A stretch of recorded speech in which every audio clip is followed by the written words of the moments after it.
Well, hi everybody, and welcome back to Painting Up the Monster Manual, where I'm joined, as always, by my friend, Richard.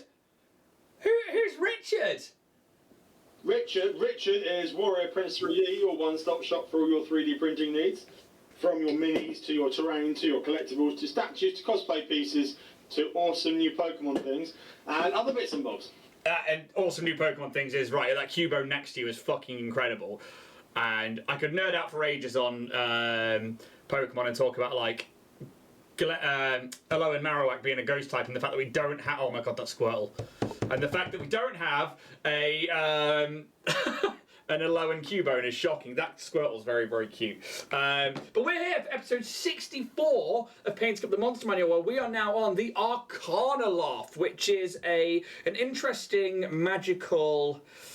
Manipulation is one of its classifications, but this is a fiend, but it's not a fiend like we saw before with the devils and the demons. This is, in fact, its sort of own classification with, like, the Yugoloths, and the Yugoloths are very smart or aggressive creatures depending on where in the planes you find them. They're not specifically from, like, the Abyss or the Nine Hells. These are... yeah, specialist kind of creatures. And I don't know if you know much about the Yugoloths or the ARCANALOTHs or anything. The ARCANALOTHs are a big new one on me. Obviously, I swear we covered the Yugoloths on the demons and that. No, I don't think we did. Did you get up to them, or was it? Or am I thinking of a completely different thing? You could... Either way, ARCANALOTHs are a very new one to me. Yeah, I'm going to just bring up... because they are a fiend, and I just want to have a quick look at them here, because I'm pretty sure we haven't, because we've got the Ultraloth and the ARCANALOTH, but the Yugoloth, I'm sure it's like the spider-like ones, but I'm going to just double check. But I could be wrong. I think it's the multi-armed one. You could absolutely be right. It's been a while, and I want to double check. Ooh, why is that not coming up? Right, let's have a look in the back of the D&D 24 Monster Manual, which is where I was having a look before, as my internet decided to just die on me on my phone. Hey Dibs! Afternoon, how you doing? We're currently now just looking for a previous monster that we might have done. Yugoloths, ARCANALOTH, Mezzoloth, Ultraloth and Nysoloth. So Yugoloths is its classification and isn't one of the actual fiends, I don't believe. Just going to double check down those fiends. Yeah. We might have done the Ultraloth, maybe. But either way, these are interesting to me because they come across in different aspects of D&D rather than just being fiends or devils. So the actual extract from the Monster Manual for D&D 2024 says, while all Yugoloths are fiendish manifestations of wickedness and greed, ARCANALOTHs bend their considerable intellects towards hoarding and exploiting secrets. Then they deploy these secrets to ensnare countless victims and lesser villains, beguiling foes with false promises and powerful magic. ARCANALOTHs possess considerable spellcasting prowess and frequently disguise themselves with magic. While they prefer to let magical servants or other Yugoloths do their fighting for them, ARCANALOTHs can defend themselves with arcane might, banishing opponents into the pages of their magical tomes. Which in its own right is quite a nice little narrative hook, I think. And I think I had the idea to put one of these in a campaign before, but never managed to actually get to that point. I don't know if I think you said earlier that you hadn't come across these yet. No, I haven't, but I've now got an idea for where I'm going to put one. Yeah, exactly. Like, the idea of banishing people into their tomes is really cool, and that's going to come up in their abilities in a minute. But the minis that we're painting today are from Warrior Prince 3D, and I'm going to go this way. And, yeah, this mini is really cool. I very much like this walking, fox-like being, clutching its scroll. It's so similar to... yeah, the one that's in the Monster Manual. It's very, very awesome. Like, it's like pouch of scrolls on its back. Where's this from, Richard? So I've pinged you over a picture of it. It is from Epic Miniatures. Oh, cool. And they are, once again, another awesome STL provider. There's a lot of D&D bits and pieces, and some more of the obscure There it is. So that is the Epic Miniatures. And actually, Epic Miniatures are great. I think we used some of those for Starfinder as well. I think the Rooster's Original Chicken Mini came from there. That's very, very cool. Very, very cool. So do you print with Epic a lot? No, not often. I've done a few of their bits and pieces. Yeah, I really like them, and actually I realise it's one of the ones I haven't printed with as much as I thought I would have done, having looked through their back catalogue in the past. But if you guys out there are looking for an Arcanaloth, then head on over to Warrior Prince 3D. Their Etsy store is currently closed right now, so you've got to wait a week or two. But once they're back open, you can go on in there and slide Rich a little message and see if you can get hold of one. Otherwise, do you know how you're going to paint your Arcanaloth up? So I've gone for a full white prime because I'm literally going to murder it with speed paints. Okay. But my idea is to start with like a ready pink on the fur and dry brush over with a normal brown colour. Oh, really? Yeah. Okay, I think I've gone black because I like that as a primer. It's nice and dark. And then I'm going to bring browns dry brushed over it for the main tones, and I'm going to use some block colours for the rest of it. I'm just going to bring a light down so I can see a little bit better. And then I'm going to try and follow the D&D 2024 image, which is what we've also used in the corner of this page here, so hopefully we'll see that. I don't think we're going to need to put any OSL on for the spell or anything, but we will see where we get to with everything. Otherwise, shall we start a timer and then talk about its abilities? Have you got a stat block open there for it? I've opened up the, yes, so I've got the page open here. Awesome. Right, so let's hit the hour marker. You've got 1 hour to try and get this mini tabletop ready. So, I'm going to start with some browns. I'm going to dry brush that all over the mini. That's going to be my base for this. How are you going to start? I'm starting with some familiar pink speed paint, and I'm going to be putting it in the ears, around the eyes, and on a couple of the other points in the model. Nice. And while you do that, we will talk about the stat block of this creature, because it is a CR12 creature, so it is rather formidable. It's not one of the hardest things that we've happened across in this particular show, or one of the harder ones that we're going to happen across when we do this show and as we move forwards. However, CR12 isn't to be trifled with so unreadily, I would say, as I think it's one of those CRs where you can get a lot of tricksy things going on, and it opens up a lot of spell casting abilities, and for things like the Arcanaloth, which are essentially a spellcaster, I think that could cause some tricky issues. So when looking at the big three, which is the stat block of the Arcanaloth, and looking at the hit points, the damage dealing potential, and its AC, for a CR12 we can see that it's got 175 hit points, which is 27 D8 plus 54, which I actually think is quite high for an Arcanist. I think that's... I'd say for an Arcanist as well, that is quite a significant amount of HP. Yeah, I think that's a very, very significant amount of HP, and maybe that's because, you know, they don't expect these things to be in groups. Maybe they expect them to be solitary beings when they come up against a party of at least 4 players, so maybe they're just giving them a little bit of a tanky boost there. But their AC is 17, which, again, for a spellcaster, that is also quite high. That's not with any, like, mage armor or anything like that on. That is quite literally... yeah, quite a high AC. Then when we look at its actions and its abilities, I'm going to go to its actions first because I want to see the damage dealing potential for the big three. So we've got the first one is a multi-attack. The Arcanaloth makes 3 Fiendish Burst attacks. It can replace 1 attack with a Banishing Claw. The Fiendish Burst is a melee or ranged attack roll. That is both. That is melee or ranged, which means that you can choose to be making it melee if you're close up with someone, so that you're not provoking anything, so that it's not a disadvantage. That's really good action economy. It's a +9 to hit with either 5-foot reach if melee or 120 foot if ranged, and it deals 4d12 plus 5 necrotic damage.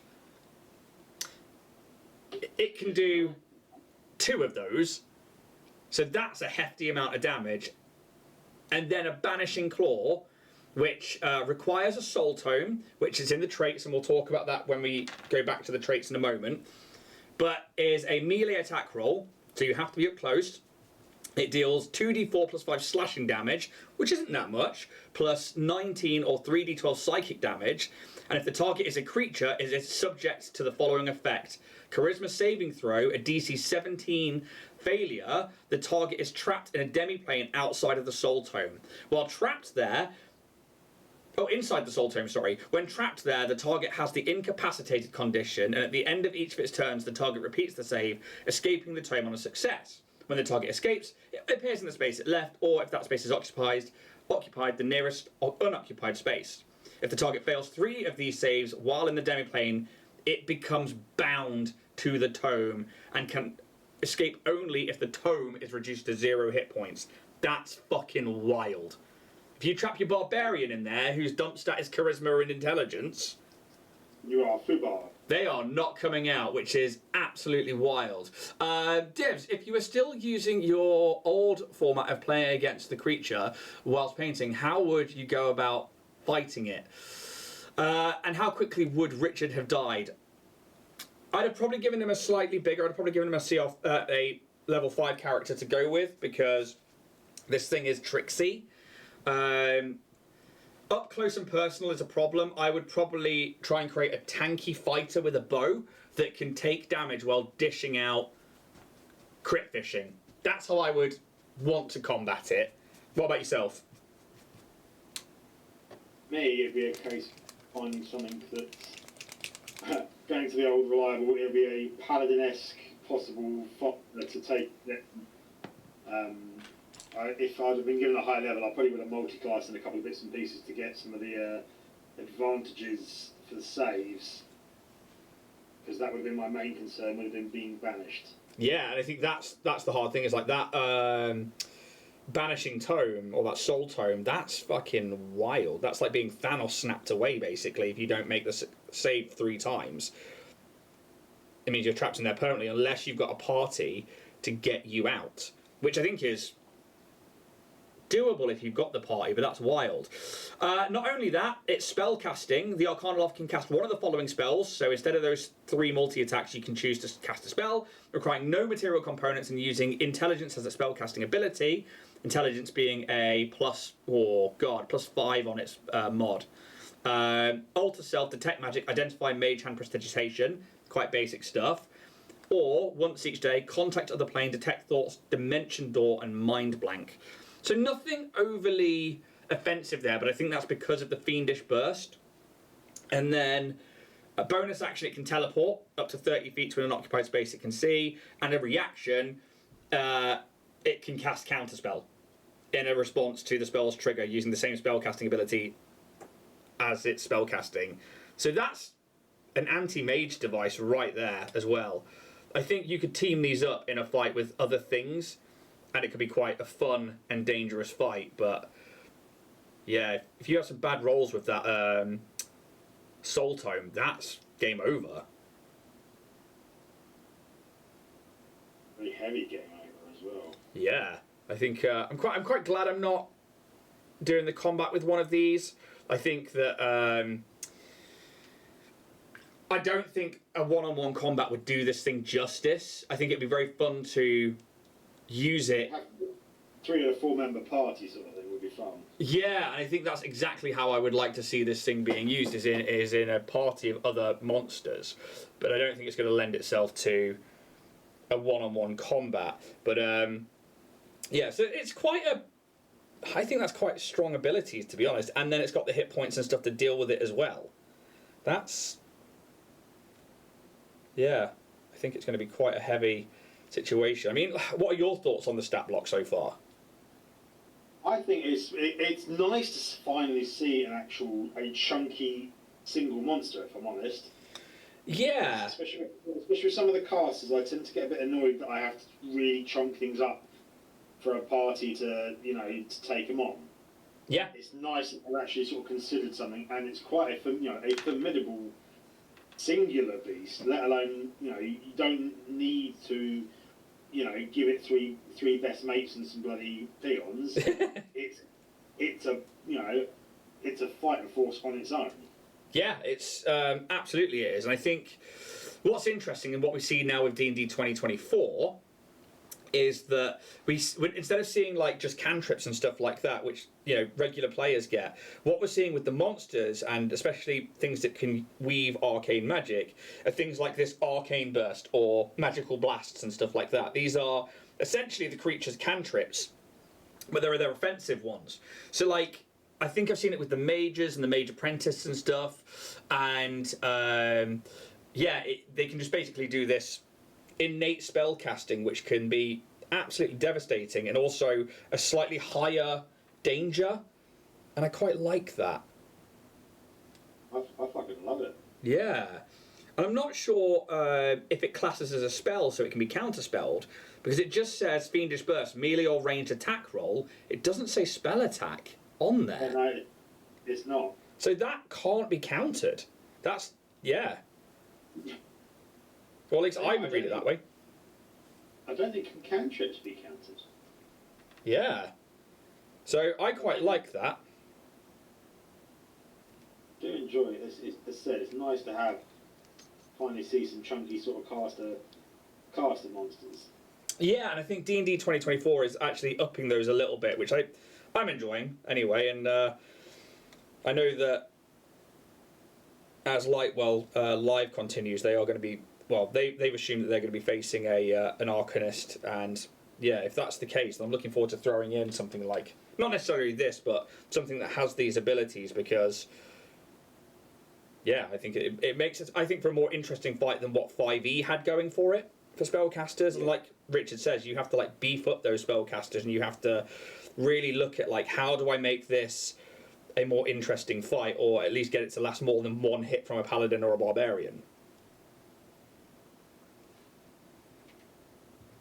Colour wise, how are you getting on? Yeah, right, I'm quite liking this. So I've gone with where is it? Murder Scene as the base thing for the fur. It's a really nice deep red / pink, which is quite awesome. So I'm using the mulled wine from the Army Painter for its robes.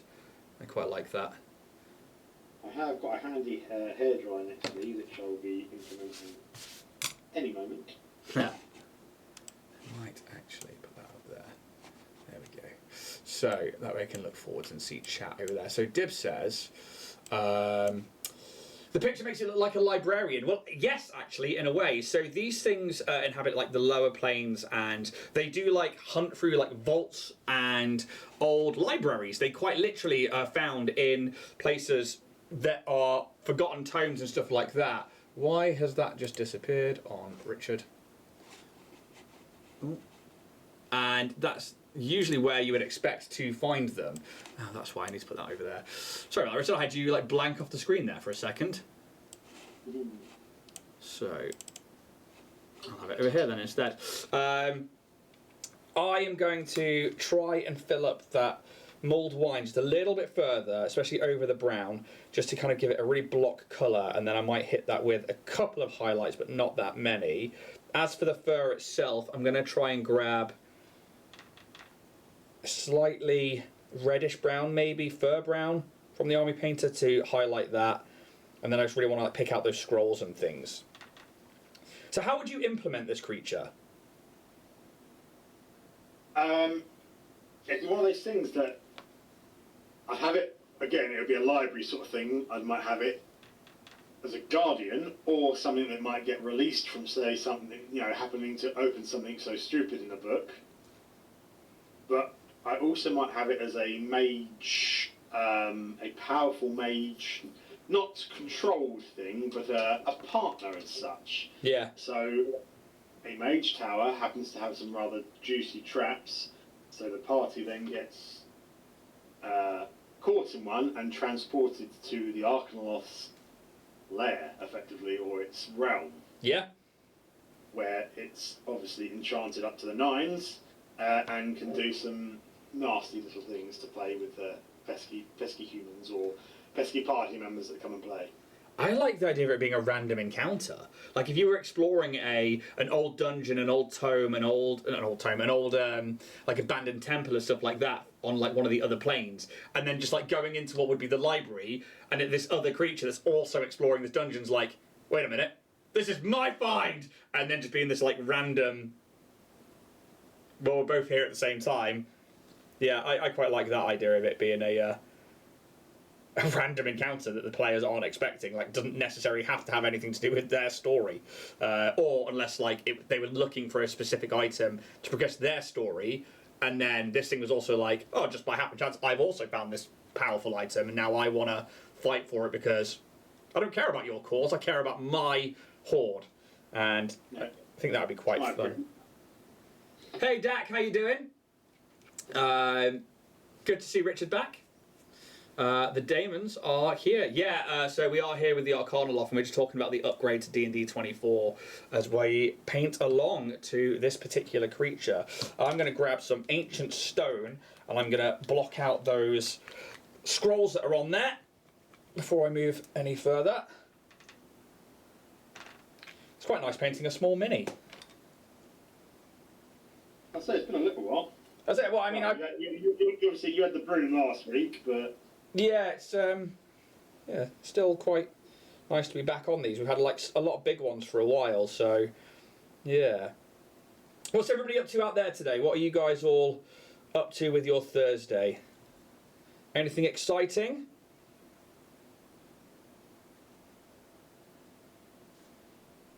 All right.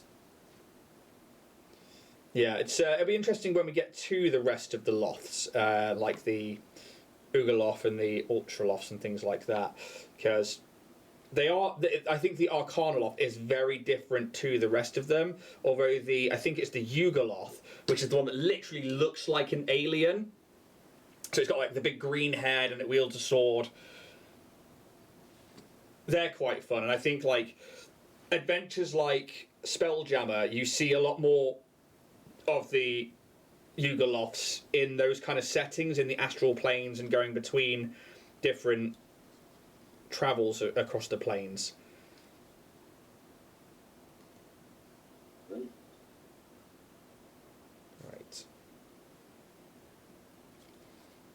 Just trying to get into there. So Dak, okay, thanks. How are you? Yeah, I'm really good, thank you. I'm been a busy boy again this week. We're trying to put a push on things with the shows and the channels. We've been recording some interviews, been doing some extra little pieces on the side. I've still not got around to doing the Drift debrief for members yet for Starfinder episode 63, but I really do want to get that done because that was a biggie episode, and a lot of lore that's been in the game from the very start, from episode 1 and before even, has kind of now come to light.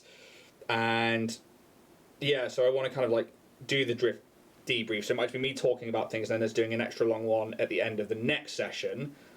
While also we decided to throw our hat in the ring for the Crit Awards. And we figured that because some of the categories are upcoming podcast within the first 2 years of existence, since we're at about a year and a half nearly now for the Starfinder podcast, we were like, well, this is our only chance to really go for it. So why not? And yeah, we're starting to say if people would like to consider us for the Crit Award nominations, then please head on over to the links that are in our stories and bios and stuff, and feel free to vote for us. We'd be grateful and very appreciative, but no pressure to do so. If it happens, it happens. If it doesn't, it doesn't. Yeah. You been up to much this week, Richard, or are you actually taking the week off like you're supposed to be doing? I have mostly been taking the week off. Finishing up a few little bits, especially after the weekend, and getting some bits and pieces done. But all of my printers are officially switched off at the wall today and are currently not printing. Look at you taking a break. Debs, I'm trying to downsize my piles of grey. Yeah, Debs, I imagine you have absolutely tons of grey in your Nerd Hallow workshop that needs painting up. And Geeky, welcome to the show. We were just chatting about the Arcanaloth and what we've been up to this week and what's going on. We are currently painting these epic minis that Richard has sent us across. and just trying to get some base colours on there at the moment. These fox, wolf-like or canine-like arcanists of fiendish nature, and yeah, we've been talking about the stat block. They're a CR12.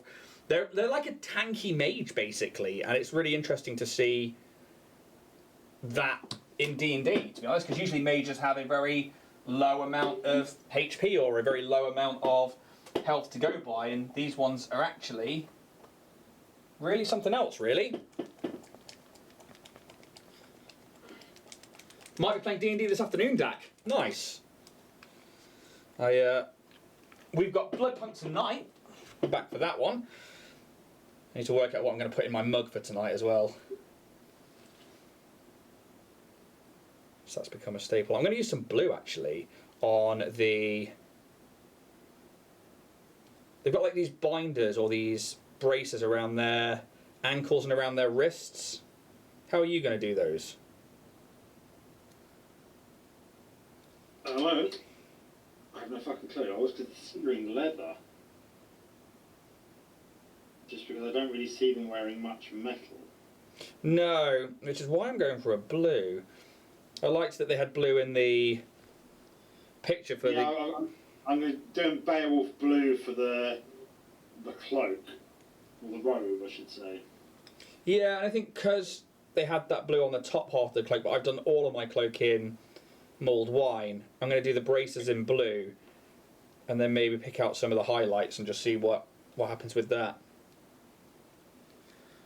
So, I only read the first part of that and thought you were oversharing. Hey, Absalom Dak, hope you're having a good Thursday. Yeah, I was reading out the whole chat there. So, let's grab... I do like the oak brown as a base for so many things in mini painting. Like the army painter, oak brown for me is a real staple.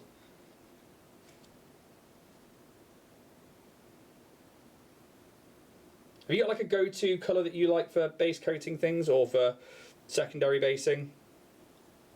No, it tends to be project to project. Yeah, fair enough. Right.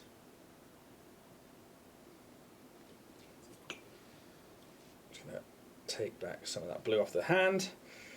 So that's the blue against the brown and the mulled wine. 2 seconds, I'm holding my breath. I'll look. That's alright. I like that, yeah. Yeah, I think that's the most colour pop I need on it. So, they used to be called Arcana demons, yeah, appear as a robed human with the head of a fanged jackal or dog with a set of ivory horns described as a civilized breed of demon. I think that's exactly what they are, Dak, is a civilized breed of demon, and I think they've come away from the original look, and I don't know why, because that's very, very cool as a description, but the idea that they are like, yeah, I'm kind of like the others, but I'm smarter, so why would I just be aggressive, or why would I, you know, go hang out with the other fiends, or go do things like this, when actually I can just go find treasures for myself, really. And I think that's what I quite like about these, is that they are, I imagine, quite a selfish beast, but they are intelligent and cunning. So, I do need to get, probably going to start with that mulled wine again inside the ears. And then lighten that up again with something else. It's got a lovely chain around that neck, which I will probably do in gold, because why not?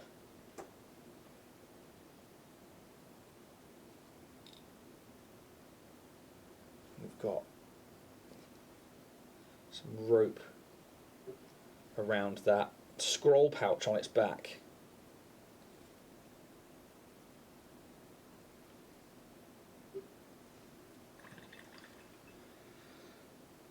So what's on the painting desk today, Dibs?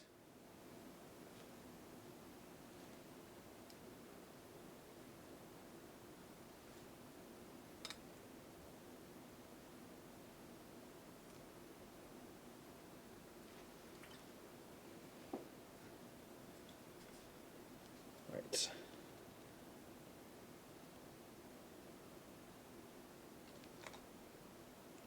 It's also got it's almost like a leather ring around its left thigh as well, isn't it? Yeah, I saw that and I was trying to get the bloody fur. It's a right pain in the ass. Okay.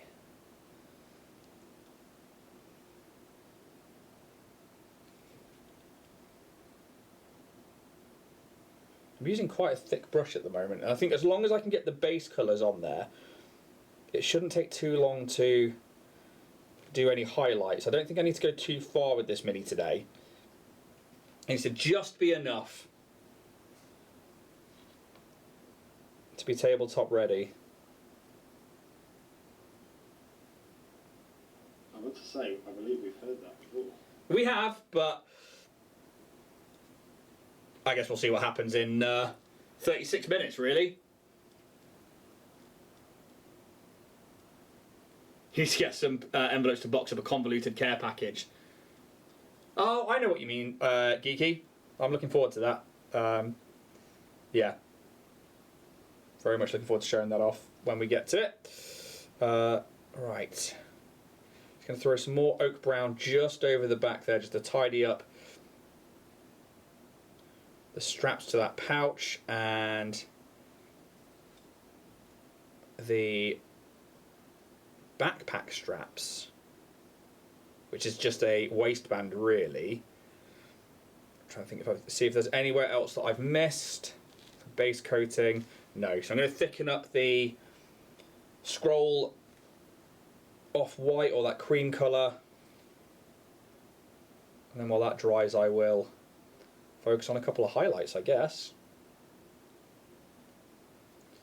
I think because this one's a plain base for me, I'm going to just leave that black.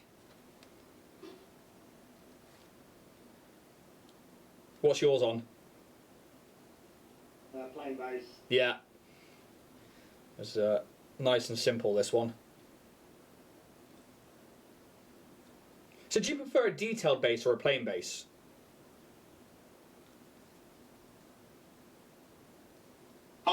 I think I'm a 50-50 because it's one of those situationals. I like some bases if they make sense, but when bases don't make sense, they really piss me off. See, I used to be that way. I used to be like, right, just black bases or clear bases. That way, when I put them on a map, it doesn't matter. And then I started doing other terrained bases, and then realised it didn't really matter when you had it on the map. But sometimes it does aesthetically look really pleasing when it matches. And yeah, I lean more to... It's not so much for the battle map, it's more when they put things that don't make sense. So like if a character's standing on a rough rock and then the rest of the base is cobblestone. Yeah, like maybe it's like a piece of debris, but... That's me. Yeah, I think so. Like this one, for example, was I think if the mini doesn't match it either. Like I know that's kind of situational, but you know, if you had like a town crier, but they were like, you know, ringing a bell, but they were then on a field of skulls. Yeah, it's weird. That'd be weird. Whereas like these guys, I wouldn't mind. Maybe like cobblestones with a rock would be okay because maybe it's like a destroyed library, but yeah, I wouldn't need it to be anything. Like I wouldn't want this guy on an outdoors base because I imagine them inside in. It would be nice to have like a few piles of books around them or something, or yeah, definitely a plinth or something like that. Yeah, I think so as well. Right. So Dib says the Balrog, Eliza's thing riding a dinosaur, a Kitbash demon thing, trolls, a demon mage, a dwarf riding a big eagle thing, a small dragon, a mechanical golem, and 2 duck warriors. That's a fair amount on your plate. That's Partridge in a pear tree. Oh my god, somebody needs to paint one of those. Or a beholder in a pear tree, that would just be fine. Right, just going to tidy up my overspill of paint around the hands. And I'm going to find a metallic to throw on. that necklace around the neck. Do I go silver? I am braving speed paint metallic. Oh yeah, what colour are you going for? So I've gone for Talos bronze and glittering loot. The glittering loot is doing the anklets and the necklace. So we can get a decent shot of that. See what's going to go. There it is. Oh, looking good. So I think I kind of want. I don't know. I think I want something maybe blue or green. Metallic. Just something different to normal, you know? Yeah. Maybe aqua turquoise. Dak, I have to wonder who in Gehenna, Tartarus or Hades is making books and robes and decorating the fortress. They must have a vibrant economic system. Yeah, fair enough. Just all the lower planes. I think it's like the old temples and stuff, and the old libraries that have now like been abandoned. Maybe like when they first, like those planes were first created, and those gods, those deities, maybe were a little bit less negative. But then there's also like lawful evil and stuff. So maybe even there they would have places of learning. It certainly makes for interesting pondering. Still have collections of power and knowledge, sort of thing. Yeah. Right, let's take some of this aqua turquoise metallic and throw that onto. They're like coins around its neck.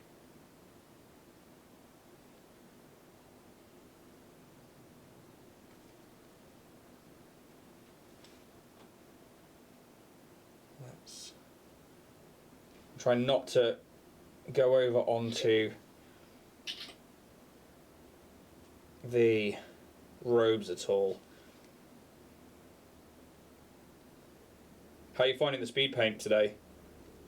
It's alright. Again, it is trying to stick within your darling line boundaries. Yeah. Making sure you're not loading up too much.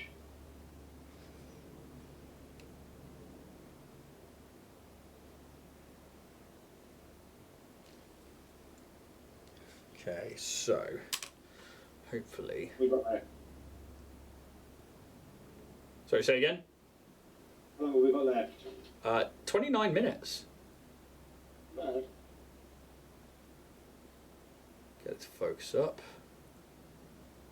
Come on.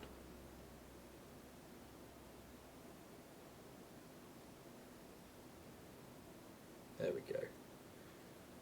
So now I just need to sort of highlight the fur and start getting everything else in. Yeah.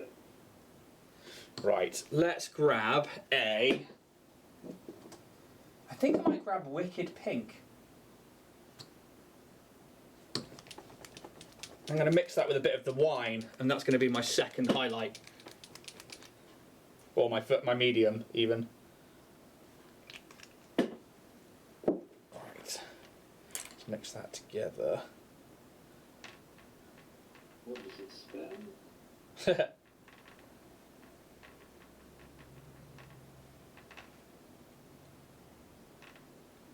Yeah, just to knock that brightness back a little bit. Then I'm going to grab my liner, my favourite brushes. I'm going to start pulling those colours, especially on like the pleats of the cloth.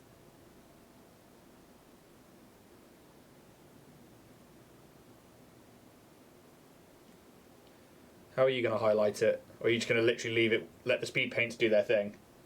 I'm going to see how the speed. I mean, I'm quite chuffed with the effect I've got on the fur with dry brushing the. I did the. Where's the colour I did? I did dusk red speed paint all over the fur, and then I dry brushed in fur brown. Okay, yeah. It's a really nice little effect, actually, if I'm honest. I look forward to seeing it. forgetting to show what I'm doing. Yours up several times.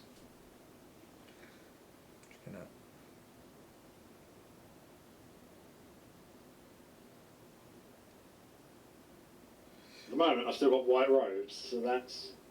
Oh, yeah. Oh, it's cool, though. Try and put it... There we go. Ah, that's cool. I like that. That's very cool. But I'm going blue robes. Blue robes.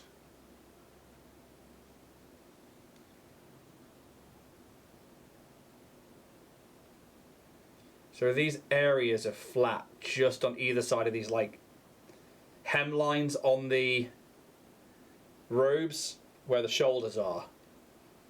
Yeah. So I'm trying to like block those out while also highlighting and not hitting those hems, because I think I might do a gold on those hemlines. Oh, that's a brave one. I think it'd be quite fun.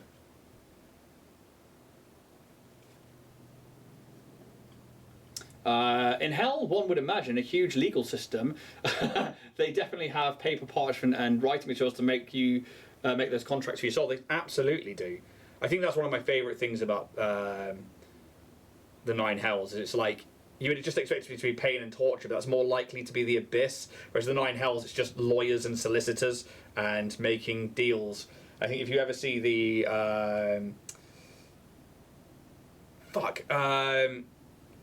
there's a whole module on it. Oh, that's going to bother me that I can't remember its name. I think it begins with an A. Or do you know which one I mean? I don't know. Oh crap! What was it called? And all the lawyers in hell. Basically, yes, Dibs. That is the point of D&D. Is they're like, yeah, it's contracts for your soul, basically. And then once you've signed a contract, which is always going to be dodgy in some kind of way, and trick you out of your soul, then you go and become one of the lesser devils that we spoke about in previous shows.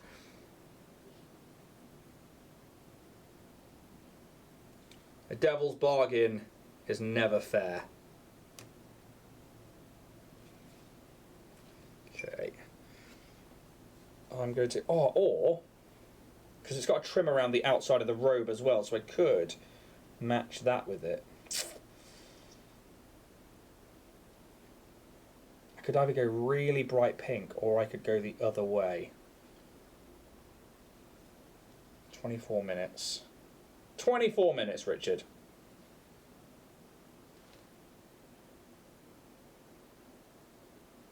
Let's get...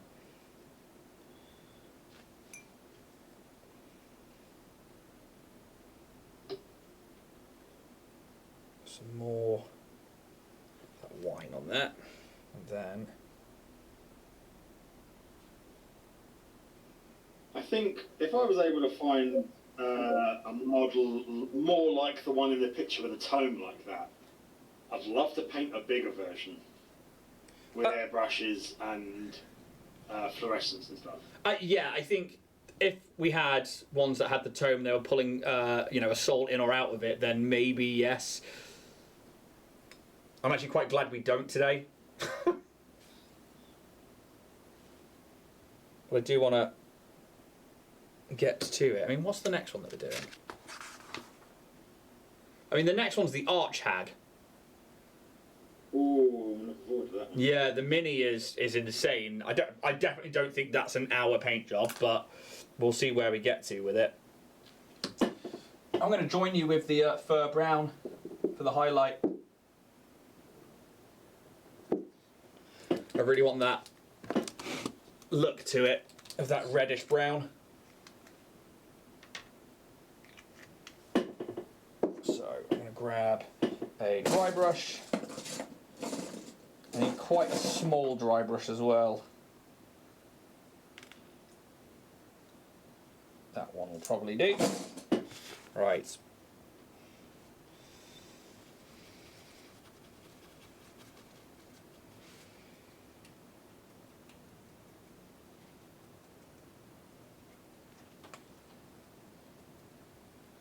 So I definitely want to grab that tail with it because that's where a lot of the fur detail is really quite pronounced.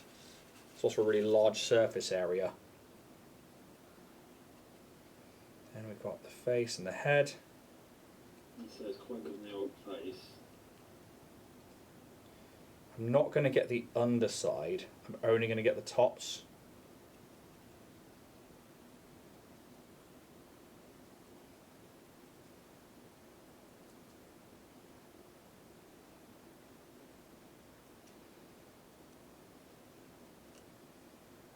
Don't want to get inside those ears. The eyes are really small on this, so I might be leaving those out today, or I might be doing like pinpricks of bright colour. To be honest, I've attempted to do a couple of things, and I'm now just reapplying a speed paint, and it's going to be pinpricks. Yeah, I think I'm going to use Wicked Pink, and I'm going to do a pinprick of that in to match, hopefully, the kind of arcane colours from the picture. Yeah.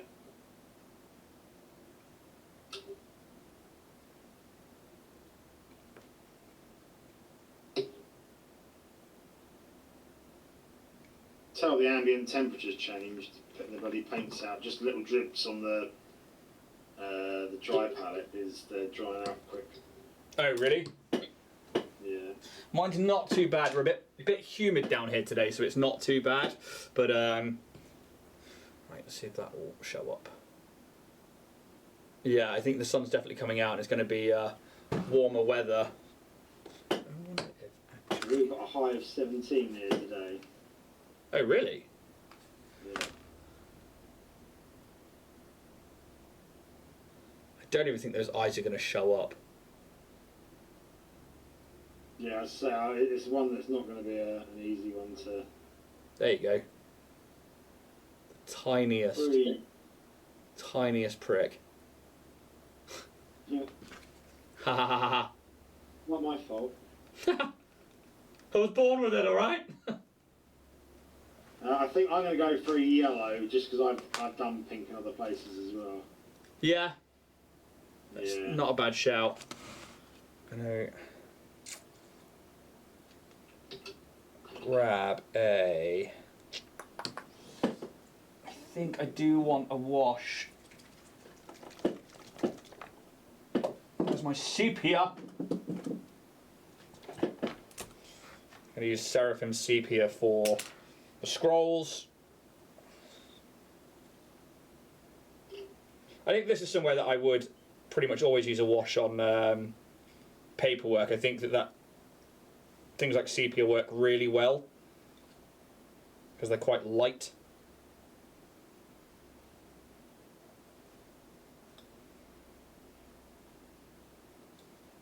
Let's bring up.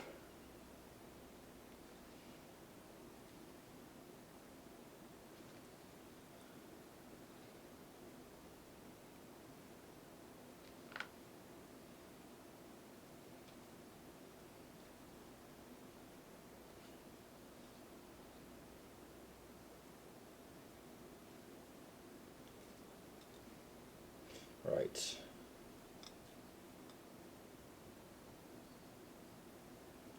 I don't think I'm too far away, you know.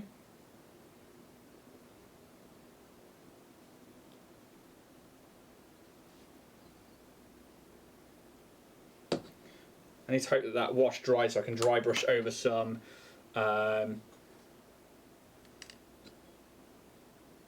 colour again on those scrolls. But I'm actually going to go in and try and highlight the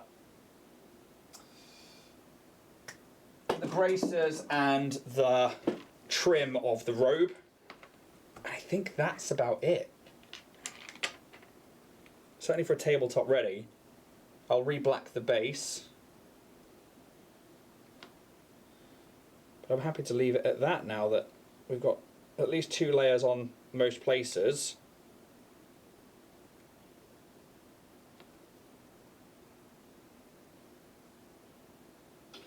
How are you getting on? I think I know his eyes. Oh, really? Very difficult to distinguish, and each side is not quite even. No, it's not. But we believe in you, Richard.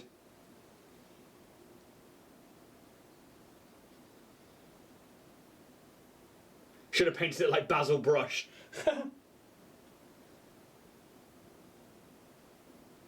That would have been quite good, actually.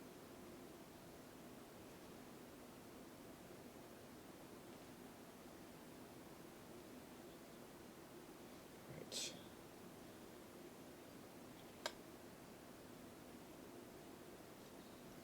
It's been so long since I've used a liner to try and do something like cloth work. My hands are so shaky.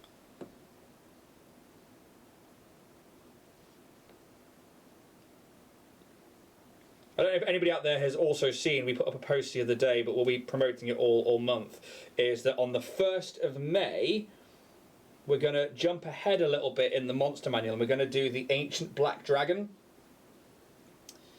And we are going to be using airbrushes, and we're going to have a guest on the show, which is going to be Ross Airbrushing from the Airbrush Company.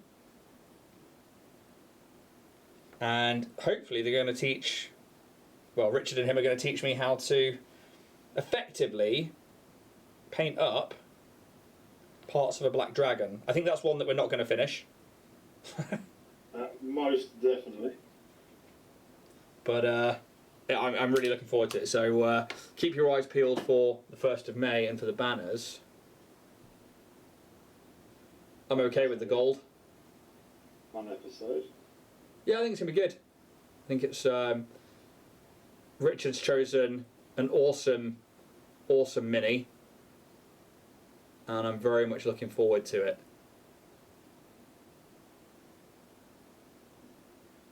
Come on, focus up, camera. Come on. There we go. Hey. Just need to tidy up a few little bits, and we're almost there. It is, by any chance, a model of a chromatic black dragon. Yes. I don't know if it's one that... is it one that you've sent to Dibs before? I think it's actually a new one, isn't it? The new one, yeah. Yeah, it's insane.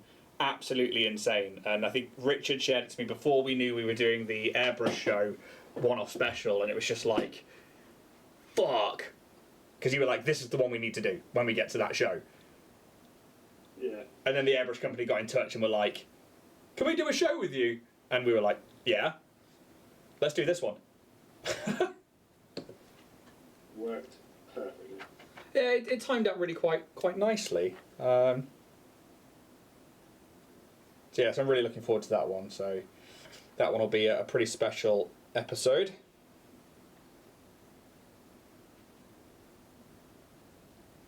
I'm actually going to try and do the detail on the braces in gold. I went for bronze. I might, depending on timing, add the possibly golden details to the symbols on it.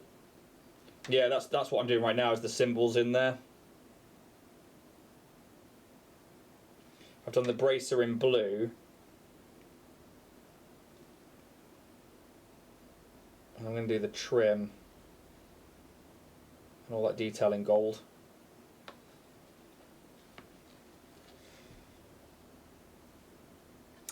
Are you going through the again? So no, we're not actually.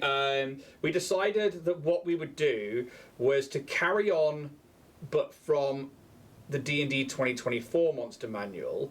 So we are taking it on as the new edition, but anything that we've already done, we're just going to skip over it, because otherwise that's 60 odd episodes that we would have to redo. I don't have the spoons for that, or the patience.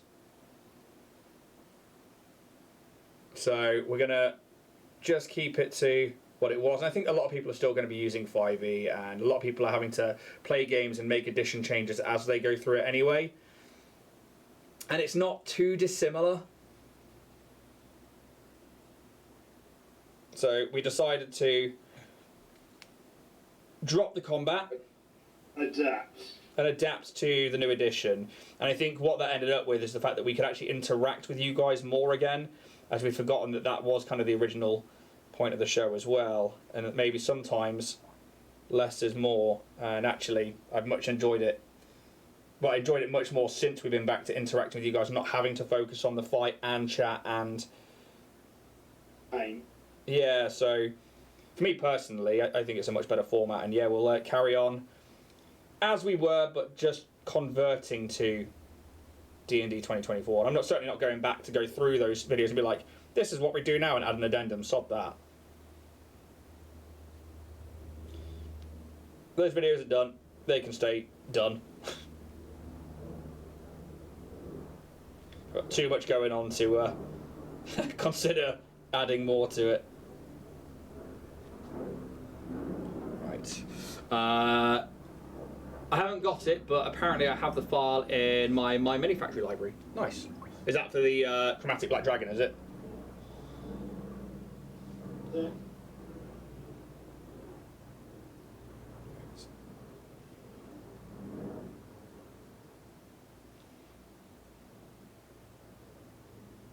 Just trying to finish the trim off on all of these blue bits with the gold.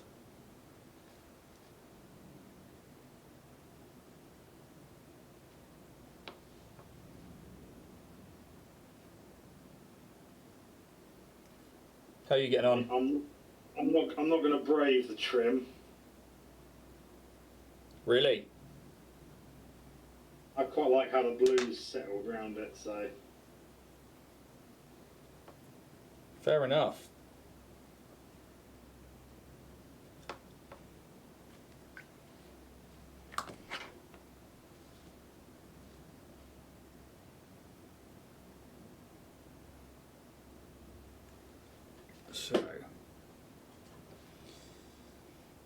So are you still playing 5th DAC with your groups, or have you moved on to 2024 as well?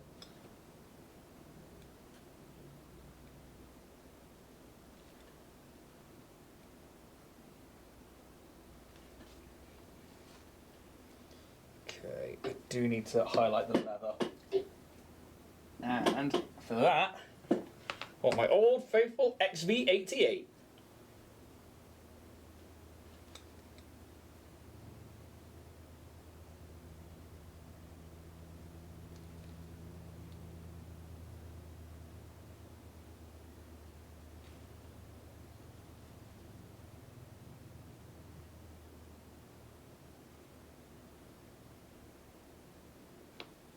I'm just picking out those really raised lines and edges on things like the straps and the pouch.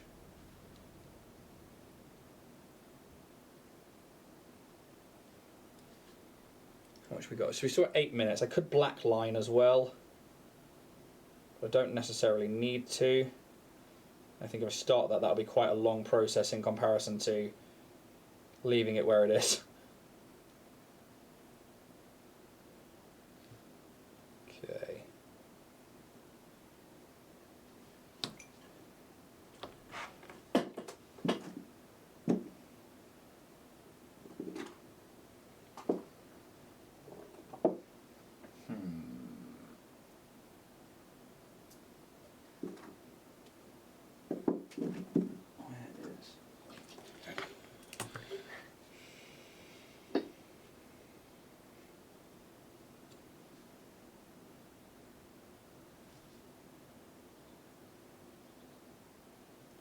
So I am going to take a thinned down a German blue contrast.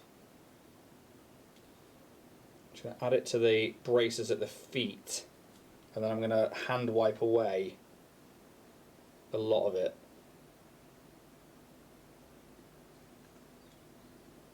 Sorry, I missed that last little bit. I'm going to hand wipe. Oh, I'm putting on a load of contrast across the bottom braces, but then I'm like finger wiping it away.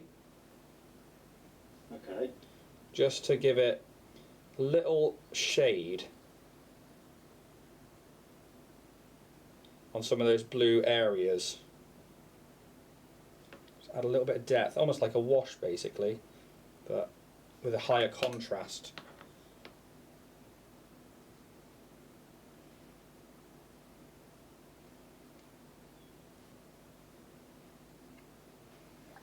Right. We're not playing D&D. Oh, that's a shame, Dak. Scheduling once more. Right. I could happily say tabletop ready. I think I'm going to try and get the claws in the last 6 minutes with the black. And then I think we're completely done, as well as doing the base. Do you reckon you'll be ready? Yeah, I'll be ready. Nice. So...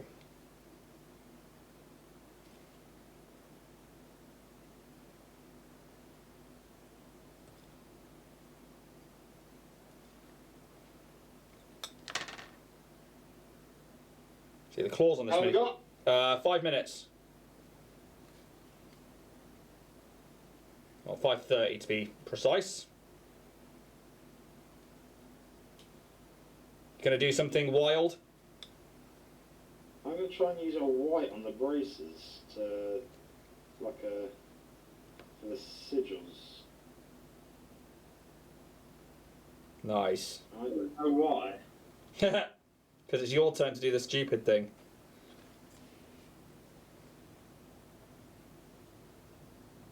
Right. Grab that wicked pink again and the last few highlights to the cloth. This is where you say, and here's one I prepared earlier. No, I'm afraid not. That would require way more time and preparation than we put into this. Come on, I primed this about 20 minutes ago.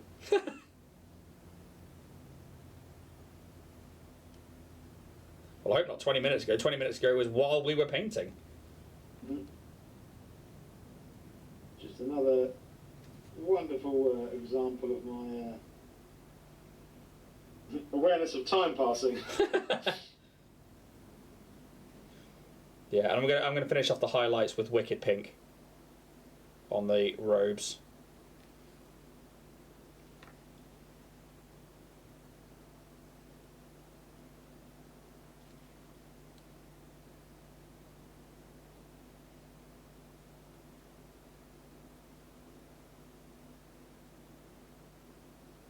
I've got pixie pink out. I was considering putting on a couple of things.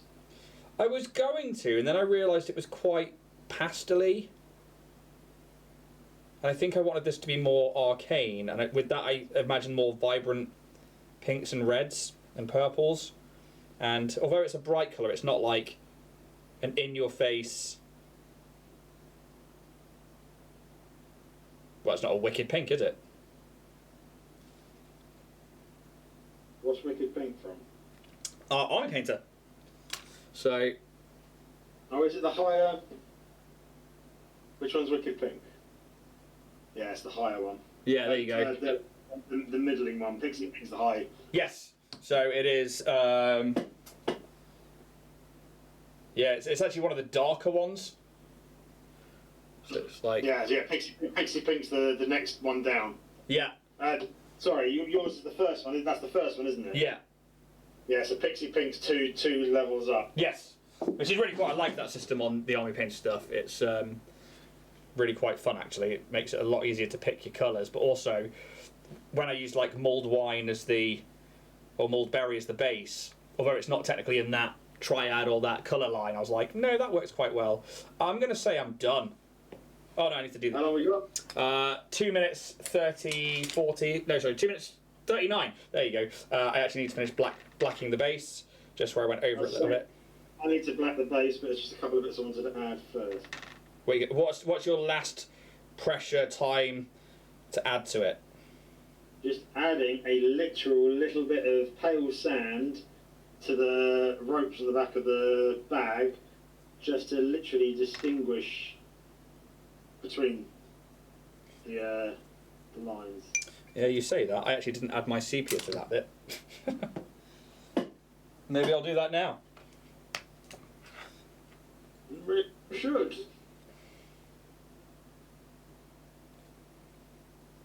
There we go. Done. I would quite like to go around and black line between bits of this mini, but I don't have time to do that with 1 minute 40 left to go. But I think that that will definitely do for a tabletop mini.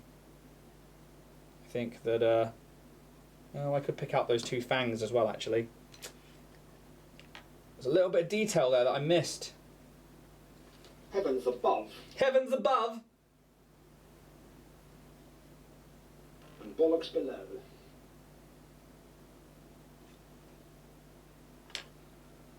Right.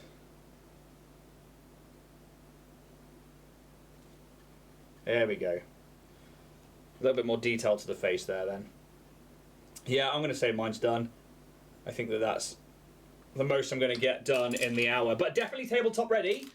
With 1 minute left to go, so 59 minutes. And we have a Arcanaloth.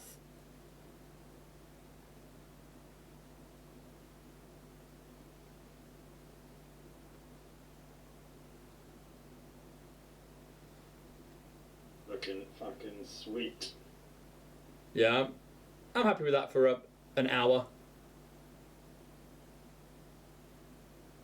Less panicked on this one as well. Like it lent itself to the painting.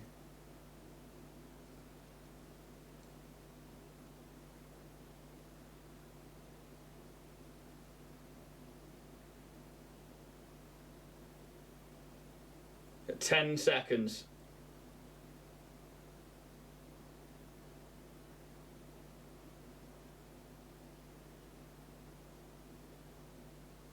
Looks wicked, but I'm seeing a resemblance to Splinter. Yeah, you know what?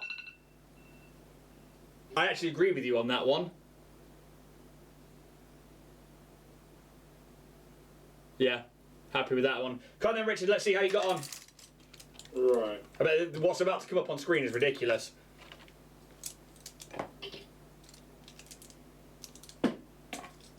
Oh, I like the blue.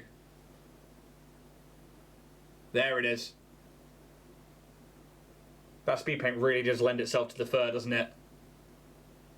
And just all I had to do is just that little slight dry brush to it, and it's brought it out really nicely. That's Chuff for that. You should be. That's fucking awesome. Dax says it looks amazing. They both look amazing. Thank you very much. Yeah, I think for an hour, definitely the Arcanaloth is doable. So if any of you out there are looking to get into painting an Arcanaloth, you only need a couple of colours or a couple of speed paints, and I think it is a doable thing to get yourself tabletop ready.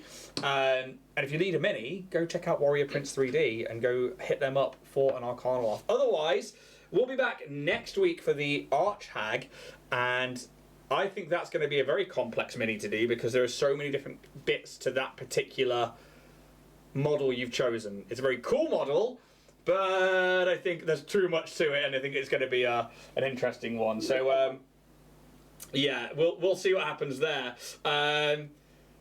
Dex says in 1 hour he might just have painted it brown. Yeah, fair enough. But you got to start somewhere. Right, thank you very much, guys. That is the Arcanaloth episode 64 done. Hopefully you've learned something about the new stat block for the Arcanaloth. Hopefully you'll be able to incorporate that in your games, and hopefully you can find somewhere Warrior Prince 3D where you can get that particular mini.